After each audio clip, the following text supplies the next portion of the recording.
La pobre niña no tenía idea de que los 3 bebés abandonados que encontró en un callejón cambiarían su vida para siempre, conectándola con el millonario más desesperado y poderoso de todo México.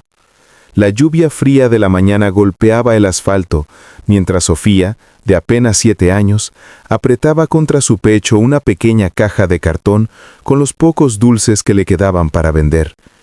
Sus zapatos rotos chapoteaban en los charcos, un sonido solitario en la inmensidad de la Ciudad de México. Era la misma ruta que caminaba todos los días desde que escapó del orfanato, un laberinto de calles grises y rostros indiferentes. «Dulces, ¿quién quiere un dulce para el alma?», susurraba, su vocecita apenas un murmullo contra el ruido de la ciudad. Pero esa mañana el aire se sentía más pesado, más cargado. El estómago de Sofía le recordaba con un gruñido doloroso que no había comido nada desde el pan duro del día anterior. Necesitaba vender al menos la mitad de sus dulces solo para poder comprar una sopa caliente. Al doblar la esquina, hacia un callejón que usaba como atajo para protegerse de la lluvia, algo detuvo sus pequeños pasos. Allí, parcialmente oculta detrás de unos contenedores de basura, había una elegante canasta de mimbre. Estaba cubierta con una manta de un azul tan suave que parecía un pedazo de cielo caído en medio de la suciedad. Era demasiado lujosa, demasiado limpia para estar en ese lugar. La curiosidad, más fuerte que su miedo, la hizo acercarse. La canasta era grande, tejida con una perfección que Sofía solo había visto en los escaparates de las tiendas caras de Polanco, esas tiendas a las que nunca se le permitiría entrar.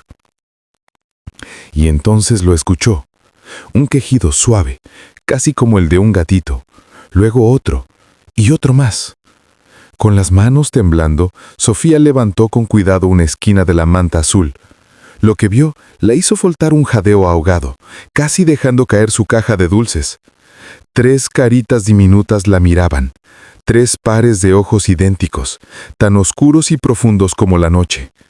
Eran 3 bebés recién nacidos, varones idénticos, envueltos en ropas que probablemente costaban más de lo que ella ganaría en toda su vida.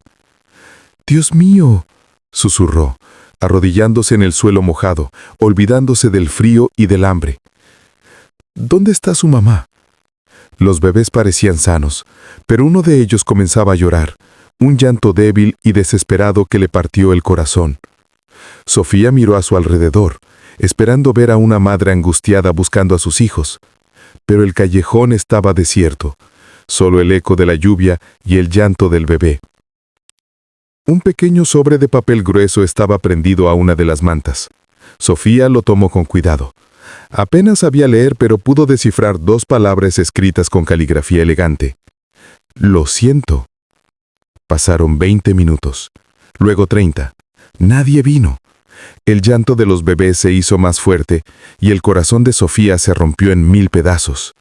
Pensó en sus propios recuerdos, en la noche en que la dejaron en la puerta del orfanato, en el frío sin fin, en el miedo de saber que a nadie en el mundo le importaba si vivía o moría. «No voy a dejar que les pase lo mismo», susurró con una fiereza que la sorprendió a sí misma, sus ojos llenándose de lágrimas de determinación. Tomando una decisión que lo cambiaría todo, Sofía levantó la pesada canasta.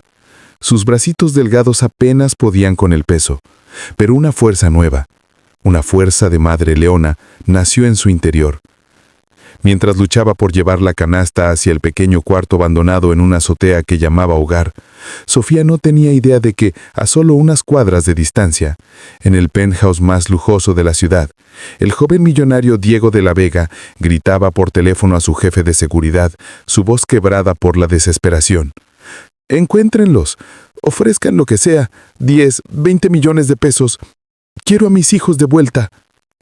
Y detrás de ella, al final del callejón, dentro de un auto negro con los vidrios polarizados, una figura observaba la pequeña silueta de Sofía desaparecer con la canasta. Una sonrisa fría y calculadora se dibujó en su rostro.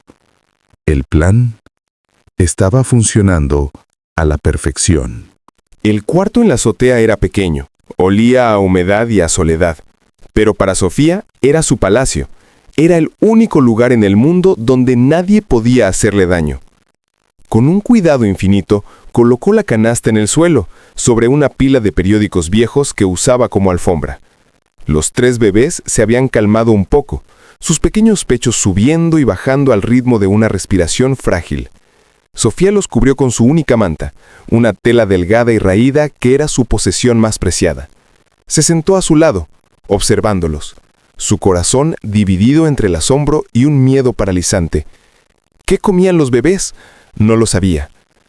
Corrió a la tendita de la esquina con las pocas monedas que tenía. En lugar de la sopa caliente con la que había soñado, compró una pequeña botella de leche. En su cuarto, intentó darles de beber con una cuchara, pero se atragantaban. Desesperada, recordó haber visto una madre en el parque. Con sus dientitos, mordisqueó la tapa de plástico de una botella de agua vacía hasta hacer un pequeño agujero, creando un biberón improvisado. Funcionó. Los bebés bebieron con avidez, uno por uno. Sofía los miró, y en ese momento dejaron de ser extraños. Les dio un nombre a cada uno. Tú serás Sol, le susurró al más inquieto. Tú, Luna, al más tranquilo. Y tú, Estrella, al que tenía una pequeña mancha de nacimiento cerca del ojo. Sol, Luna y Estrella, sus tesoros secretos. Mientras tanto, en el penthouse de la Torre Mayor, el lujo se sentía como una jaula. Diego de la Vega caminaba de un lado a otro como un león enjaulado, el teléfono pegado a su oreja, gritando a su equipo de seguridad. Revisen cada cámara de la ciudad. Hablen con cada hospital. Quiero helicópteros, quiero drones, quiero a mis hijos. Su prometida, Isabela, una mujer de una belleza escultural y una frialdad a juego, lo observaba desde el sofá de diseñador, con una copa de vino en la mano. «Diego, cariño, cálmate», dijo con un tono que pretendía ser tranquilizador, pero que sonaba a irritación. «Estás creando un escándalo. ¿Qué dirá la prensa?» Diego la miró, incrédulo. «¿La prensa? Isabela, mis hijos han desaparecido. No tienen ni una semana de vida». Ella suspiró, dejando la copa en la mesa. «Lo sé, es terrible. Pero tienes a los mejores trabajando en ello. Gritar no los traerá de vuelta. Y honestamente, la idea de que la competencia se entere de que no pudiste proteger ni tu propia casa es humillante». Las palabras lo golpearon con la fuerza de una bofetada. Humillante. Esa era su preocupación. Diego se dio la vuelta, dándole la espalda para que no viera el dolor y el desprecio en sus ojos. Se acercó al inmenso ventanal que mostraba la ciudad a sus pies. Esos bebés no eran solo sus hijos, eran la última promesa que le había hecho a su difunta esposa Ana, quien había muerto antes de que la madre sustituta pudiera dar a luz. Eran su única conexión con el amor de su vida. Y ahora se habían ido. La culpa lo carcomía. ¿Cómo pudo haber fallado de una manera tan catastrófica? De vuelta en la azotea, la noche cayó. Sofía no había comido nada. Todo el dinero de sus dulces se había ido en más leche.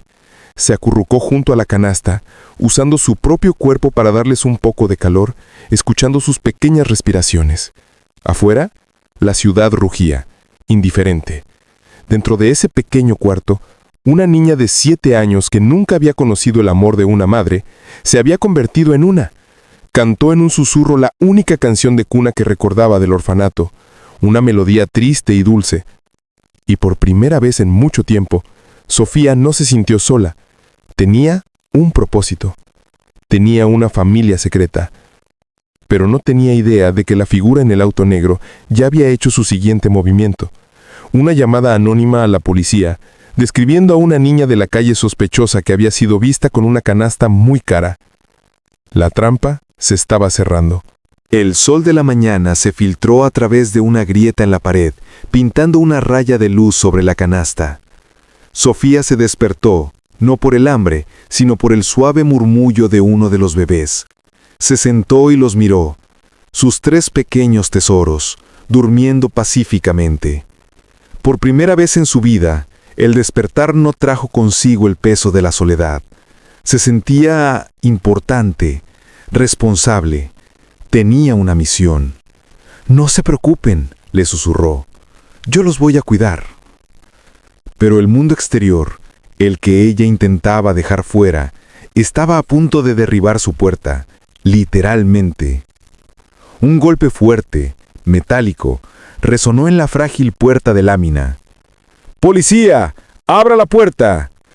El corazón de Sofía dio un vuelco tan violento que sintió que se le saldría por la boca. El pánico helado la invadió. ¿La habían encontrado? ¿La iban a llevar de vuelta al orfanato? Su primer instinto fue proteger a los bebés. Se abalanzó sobre la canasta, tratando de cubrirla con su propio cuerpo, como si pudiera hacerla invisible. Los golpes se hicieron más fuertes, la puerta temblaba en su marco oxidado. ¡Abra ahora o derribaremos la puerta! Sofía, paralizada por el terror, no pudo moverse. Con un estruendo ensordecedor, la puerta fue derribada. 2 oficiales de policía, enormes y vestidos de azul oscuro, llenaron el pequeño cuarto. Sus rostros eran duros, sus ojos recorrieron la escena con una mirada fría y profesional. La miseria del cuarto, la niña sucia en el suelo, y la lujosa canasta de mimbre que intentaba ocultar. Uno de los bebés, asustado por el ruido, comenzó a llorar. «Tranquilo, campeón, ya estás a salvo», dijo el oficial con una suavidad que contrastaba brutalmente con su trato hacia Sofía. En el penthouse, el teléfono de Diego sonó. Era el comandante de la policía. «Señor de la Vega, los hemos encontrado. A los 3. Están bien». Diego se derrumbó en la silla más cercana, un sollozo de puro alivio escapando de sus labios. «¿Dónde? ¿Quién los tenía?» La voz del comandante se endureció. «En una azotea en la colonia Doctores. Los tenía una niña de la calle. Parece ser un caso de secuestro para pedir rescate. Ya la tenemos bajo custodia. Le envío la ubicación». La palabra secuestro encendió una furia helada en el corazón de Diego. El alivio se mezcló con un odio ardiente hacia la persona que le había causado ese infierno. «Voy para allá», dijo su voz irreconocible.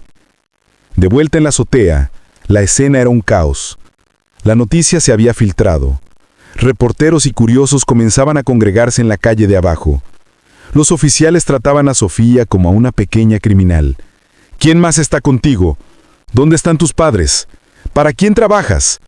Ella solo podía negar con la cabeza, las lágrimas corriendo por su rostro sucio. «Nadie. Estoy sola. Yo lo salvé», repetía, pero sus palabras se perdían, insignificantes. Fue entonces cuando él llegó. Diego de la Vega irrumpió en la azotea, abriéndose paso entre los oficiales como un huracán. Lo primero que vio fue a sus hijos, cada uno en brazos de un policía, sanos y salvos. La emoción lo golpeó con una fuerza física. Corrió hacia ellos tocando sus caritas, sus manitas, asegurándose de que eran reales, eran perfectos. Luego, su mirada se posó en la secuestradora. Vio a una niña diminuta, sucia, con la ropa rota siendo sostenida por el brazo por un oficial. Vio la persona que en su mente lo había torturado durante las últimas 48 horas.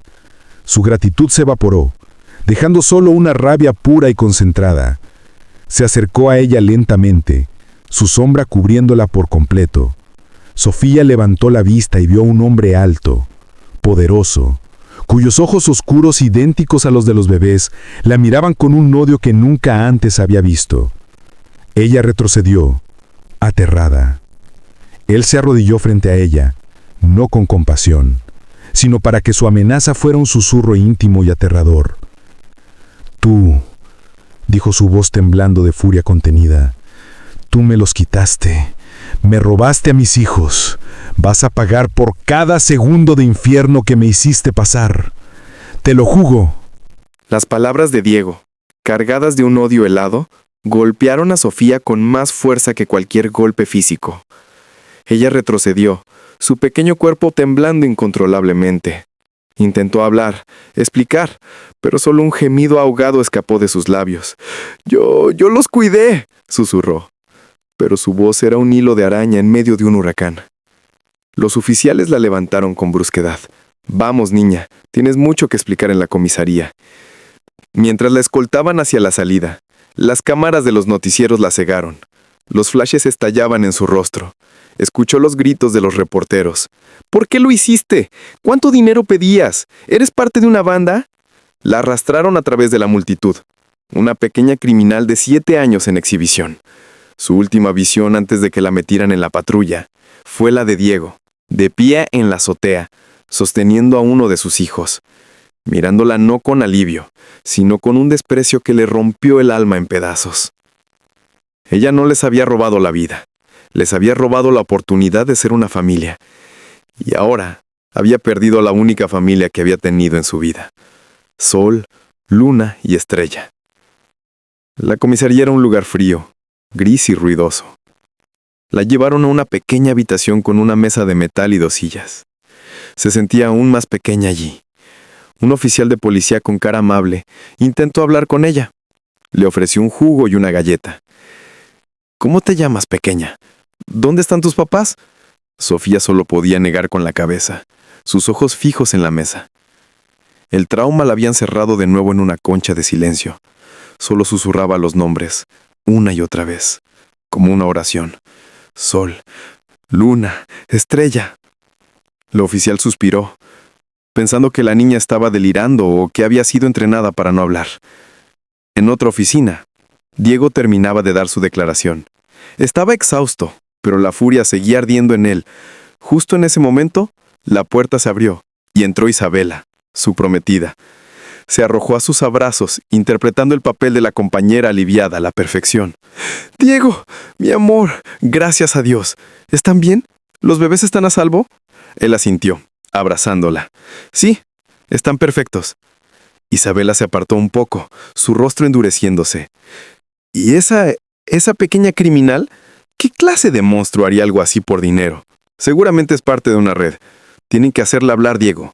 Tiene que decirles quién más está detrás de esto». Sus palabras avivaron el fuego de la ira de Diego. Tenía sentido. Una niña de 7 años no podía haber planeado todo sola. El comandante entró en la oficina. «Señor de la Vega, la niña no coopera, no nos da un nombre, ni una dirección. Solo repite nombres extraños. Parece que escapó de un orfanato hace 2 años. Legalmente no podemos interrogarla sin un tutor, y no parece tener a nadie». Isabela vio su oportunidad. Puso una mano en el brazo de Diego, su voz un susurro de falsa compasión. «Déjame hablar con ella, Diego, a solas. A veces entre mujeres podemos entendernos. Quizás pueda hacerla sentir segura, quizás pueda convencerla de que nos diga quién la obligó a hacer esto». Diego, desesperado por respuestas y agotado por la situación, aceptó. Le pareció un gesto noble por parte de su prometida. El comandante, aunque dudoso, accedió. Unos minutos después, la pesada puerta de la sala de interrogatorio se abrió. Sofía levantó la vista, asustada. Era la mujer hermosa que había visto en las noticias junto a Diego. La mujer sonreía, una sonrisa dulce y tranquilizadora. La oficial le dijo a Sofía que la mujer solo quería hablar con ella, y luego se retiró, cerrando la puerta detrás de sí. Isabela se sentó en la silla frente a Sofía. El cuarto quedó en un silencio absoluto. La sonrisa dulce de Isabela se desvaneció lentamente, reemplazada por la misma expresión fría y calculadora que tenía en el auto negro al final del callejón. Se inclinó sobre la mesa, su rostro ahora una máscara de desprecio. «Así que tú eres la pequeña rata callejera que casi arruina mi plan perfecto. Escúchame muy atentamente, porque no te lo voy a repetir. Esos bebés serán mi boleto dorado, y tú te metiste en mi camino. Vas a decirle a la policía que los encontraste y que te asustaste, que no sabías qué hacer. Vas a llorar, vas a parecer estúpida y inocente. Y si se te ocurre decir una sola palabra sobre mí, o sobre el hombre del auto negro, me aseguraré de que vuelvas a ese orfanato del que escapaste. Y te juro que haré que cada día de tu vida allí sea un infierno peor que la calle. ¿Entendiste?» El veneno en la voz de Isabela congeló a Sofía por completo. Ella no entendía nada sobre un plan, pero entendía perfectamente la amenaza.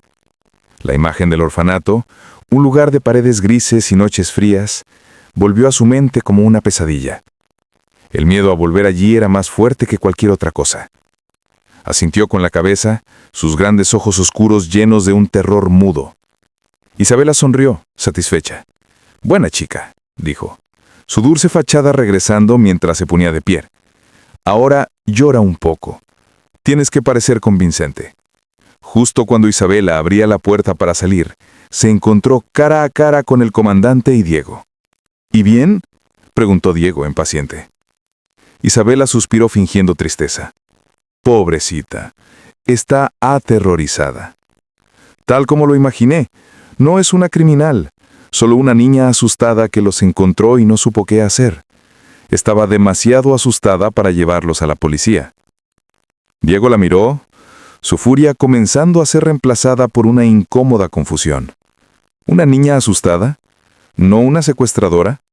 La narrativa no encajaba. Pero antes de que pudiera procesarlo, un hombre con un traje impecable y un portafolio de cuero entró en la oficina, su presencia llenando el espacio con una autoridad tranquila. «Disculpen», dijo el hombre. Su voz era calmada pero firme. «Soy el abogado Alejandro Reyes, y vengo a representar a mi cliente, Sofía Reyes». El comandante lo miró con incredulidad. «¿Su cliente?» «Es una niña de la calle». «¿Quién lo contrató?» Alejandro sonrió levemente. «Nadie. Sofía Reyes es mi hija. La he estado buscando durante 2 años, desde que escapó del orfanato donde su madre la dejó antes de morir. Acabo de ser notificado por el sistema de alerta que la han encontrado. Sacó una copia de un certificado de nacimiento y una orden de custodia y los colocó sobre el escritorio del comandante. La prueba era irrefutable. Sofía, desde el interior de la sala de interrogatorios, escuchó esa voz y levantó la cabeza. La recordaba. Era la voz de los pocos y borrosos recuerdos que tenía de su papá, antes de que su mamá enfermara y todo se volviera oscuro. La puerta se abrió y el hombre del traje entró. Sus ojos se encontraron con los de Sofía, y por un momento el abogado profesional desapareció. Sus ojos se llenaron de lágrimas. «Sofía», susurró, «mi pequeña, te encontré». Corrió y la abrazó, un abrazo que llevaba años esperando. Sofía, por primera vez en días, sintió una ola de seguridad. Se aferró a él, escondiendo su rostro en su saco. Diego observaba la escena desde la puerta, completamente atónito. Isabela, a su lado, estaba pálida como un fantasma. Esto no era parte de su plan. La aparición de un padre y además un abogado poderoso lo complicaba todo. Alejandro, ahora recompuesto y con Sofía firmemente a su lado, se dirigió al comandante. «Mi hija no dirá una palabra más sin mi presencia. Y por lo que me ha dicho, parece ser la heroína de esta historia, no la villana. Ella encontró unos bebés abandonados y los cuidó. ¿Dónde está el crimen en eso?» Diego, recuperando su compostura, dio un paso al frente. Su voz era dura. «¿El crimen, abogado? Es que su heroína mantuvo a mis hijos en un cuarto inmundo durante 2 días mientras yo ofrecía una recompensa millonaria. ¿Por qué no llamó a la policía si era tan inocente?» Era la pregunta clave. Alejandro miró a Sofía. «Pequeña, ¿por qué no llamaste a nadie?» Sofía se escondió detrás de su padre, pero susurró la respuesta. Alejandro la escuchó. Y luego miró a Diego. «Porque tenía miedo», dijo el abogado. «Miedo de que se los llevaran a un lugar como el orfanato donde ella creció, un lugar frío y sin amor. Su único instinto fue protegerlos, cuidarlos, darles el amor que ella nunca tuvo». La respuesta, tan simple y tan desgarradoramente lógica, golpeó a Diego. Miró a la niña, que ahora lo espiaba desde atrás de la pierna de su padre, y vio por primera vez no a una criminal, sino a una niña aterrada. La duda comenzó a carcomer su certeza. «Además», continuó Alejandro, su voz volviéndose afilada, «mi hija encontró una nota con los bebés». Se dirigió al comandante. «¿Tienen esa nota en evidencia?» El comandante asintió. «Y le entregó la bolsa de plástico». Alejandro la abrió y leyó en voz alta. «Lo siento». Luego se le entregó a Diego. «Esta no es la letra de una niña de 7 años, señor de la Vega. Esta es la letra de un adulto. Alguien abandonó a sus hijos deliberadamente. Alguien que sabía dónde estaban. Y esa persona no fue mi hija». Isabela, sintiendo que el suelo se abría bajo sus pies, intervino rápidamente. «Por favor, eso no prueba nada. Cualquiera pudo haber escrito esa nota. La verdad es que esta niña los tuvo, y si no fuera por una llamada anónima, ¿quién sabe qué habría pasado?» Un silencio helado cayó en la oficina. Alejandro levantó una ceja, su mirada de abogado fijándose en Isabela por primera vez. «¿Una llamada anónima?», repitió lentamente. Se dirigió al comandante. ¿Registraron el origen de esa llamada? El comandante, ahora visiblemente incómodo, asintió. Sí. La llamada fue hecha desde un teléfono de prepago, pero la triangulación de la señal nos da una ubicación muy cercana a la Torre Mayor, al mismo tiempo que el señor de la Vega reportó la desaparición. Todos los ojos en la habitación se clavaron en Isabela. Su rostro, antes una máscara de fría confianza, ahora era un lienzo de pánico. «Es una coincidencia», espetó, su voz un poco más aguda de lo normal. «Hay miles de personas trabajando en la Torre Mayor. Pudo ser cualquiera». Diego la miró, y por primera vez no vio a su hermosa prometida, sino a una extraña. La duda, como una grieta en el hielo, comenzó a extenderse por su corazón. Pero fue Alejandro, el abogado, quien dio el golpe de gracia. Se giró hacia Diego, su voz calmada y letal. «Señor de la Vega, usted es el dueño de ese edificio. Usted tiene el control de cada cámara, de cada registro de entrada y salida. Le pido que le ordene a su jefe de seguridad que revise las grabaciones del lobby y los elevadores, exactamente a la hora en que se hizo esa llamada anónima. Veamos quién estaba haciendo llamadas desde un teléfono desechable en lugar de estar en su oficina». Fue un jaque mate. Isabela miró a Diego, buscando una última tabla de salvación, pero solo encontró unos ojos oscuros y fríos que ahora la analizaban como a un enemigo. Supo que el juego había terminado. Y en ese momento, la presión la quebró. La máscara de sofisticación se hizo añicos, revelando el monstruo de codicia que había debajo. «Sí, fui yo», gritó, su voz llenando la comisaría. «Y lo volvería a hacer». Miró a Diego con un odio puro. «Esos bebés, esa carga, eran el fantasma de tu esposa muerta. Nunca iba a ser la primera en tu vida mientras ellos existieran. Te di una salida fácil, una historia limpia, unos secuestradores, una tragedia. Podríamos haber seguido adelante, haber tenido nuestros propios hijos. Pero esta», dijo, señalando a Sofía con un dedo tembloroso, «esta pequeña rata lo arruinó todo». La confesión, tan brutal y desalmada, dejó a todos sin aliento. Diego sintió como si le hubieran arrancado el corazón del pecho. El dolor por la desaparición de sus hijos fue reemplazado por la náusea de haber estado a punto de casarse con un monstruo. Se dio la vuelta, ignorando a Isabela, y caminó hasta quedar frente a Sofía. Se arrodilló, y esta vez no había furia en sus ojos, solo una vergüenza y un arrepentimiento infinitos. «Perdóname», susurró, su voz rota. «Te acusé, te humillé. Fui ciego. Tú fuiste su ángel guardián. Tú los protegiste. Les diste calor. Les diste amor. Les diste un nombre. Les diste todo lo que yo, con todo mi dinero, no pude darles en ese momento. Perdóname, Sofía». Sofía lo miró, y en los ojos de ese hombre poderoso, vio la misma soledad que ella sentía a veces. Vio a un papá que solo quería a sus hijos. Con su manita, tocó su mejilla. «No llore», dijo en voz baja. «Sol, luna y estrella ya están en casa». En ese momento, el comandante hizo una seña. 2 oficiales se acercaron a Isabela. «Queda usted detenida por abandono de infantes y falso testimonio». Mientras se la llevaban, ella seguía gritando el nombre de Diego, no con amor, sino como una maldición. Pero él ya no la escuchaba. Solo tenía ojos para la pequeña niña que le devolvió a su familia. 6 meses después, el sol de la tarde bañaba el inmenso jardín de la mansión de la Vega. Sobre una manta colorida en el césped, 3 bebés idénticos balbuceaban y reían, mientras una niña de 7 años, ahora con el cabello trenzado y un vestido de colores vivos, les hacía cosquillas. Era Sofía. A pocos metros, 2 hombres conversaban mientras los observaban. Eran Diego y Alejandro. «Nunca pensé que volvería a ver esta casa llena de risas», dijo Diego con una sonrisa que no había tenido en años. Alejandro asintió. «Mi hija tiene ese don. Encuentra luz en los lugares más oscuros». Después de la detención de Isabela, Diego y Alejandro habían llegado a un acuerdo extraordinario. Alejandro había recuperado a su hija, pero entendió que separarla de los bebés sería un acto de crueldad. Y Diego sabía que le debía a Sofía una deuda impagable. Así que formaron una nueva familia. Extraña, pero real.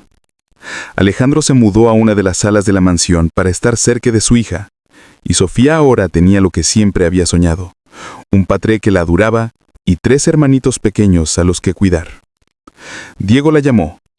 «Sofía, ¿quieres ayudarnos con la cena?» Ella se levantó de un salto.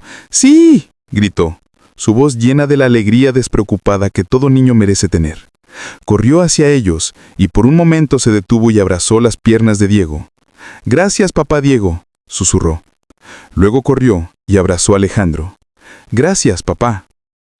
Diego y Alejandro se miraron, y en esa mirada compartida, entendieron la lección final. La familia no siempre es la que te toca por sangre. A veces, la verdadera familia es la que encuentras en medio de la tormenta. Una pequeña niña huérfana, abandonada por el mundo, había encontrado a 3 bebés abandonados, y al salvarlos, no solo les había dado un futuro, les había regalado a todos, a su padre perdido y a un millonario solitario, el tesoro más grande de todos: un hogar. Ha llegado el momento de nuestro ritual. No es solo un comentario, es una declaración de poder. La historia de Sofía nos enseña que el corazón más pequeño puede tener la fuerza más grande. Baja a los comentarios y escribe: un corazón puro. Al escribirlo, declaras tu fe en la inocencia, en la bondad y en el poder de un acto de amor para cambiar el mundo. Y si crees que estas historias merecen ser contadas, si quieres que tu corazón siga siendo tocado por la alquimia de las emociones humanas, suscríbete a nuestro canal y activa la campana, porque cada semana te traeremos una nueva historia que te recordará que los milagros existen. Nos vemos en el próximo video.